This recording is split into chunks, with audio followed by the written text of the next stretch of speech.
جناب عامر صاحب کراچی، السلام علیکم۔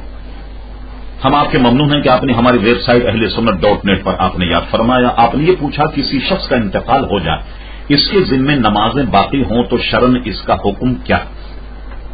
عامر صاحب، اگر کسی شخص کے ذمے فرض نمازیں رہ جائیں اور وہ انتقال کر جائے تو مستحب ہے، اور ان کے جو عزیز ہیں، جو ان کے وارث ہیں، ان کے لیے بہتر یہ کہ وہ جتنی نمازیں اپنے کسی مرحوم کے رہ جائیں تو ایک نماز کا ایک فدیہ ادا کریں، یعنی کسی غریب جو زکات کا مستحق اس کو فدیہ دیں۔ یعنی ایک دن میں جو 5 نمازیں ہیں، وطر کی نماز ملا لی جائے تو یہ 6 نمازیں ہوتی، ایک فطرے کی رقم 2.25 سیر آٹے کی قیمت ہوتی۔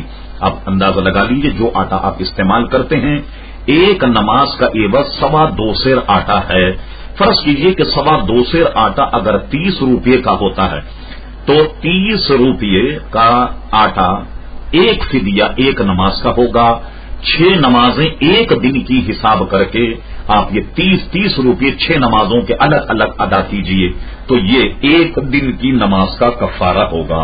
یعنی یہ اس کو شریعت میں حیلہ اسقاط کہتے ہیں، یعنی جس سے میت کے ذمے جو فرض تھے وہ اس کے ذمے سے اس کی ادائیگی سے ثابت ہو جائے گا۔ اسی طریقے سے جو روزے رہ گئے ہوں، جو نمازیں رہ گئی ہوں، روزے کا بھی ایک روزے کا فدیہ ایک ہوگا، یعنی 2.25 سیر آٹے کی قیمت۔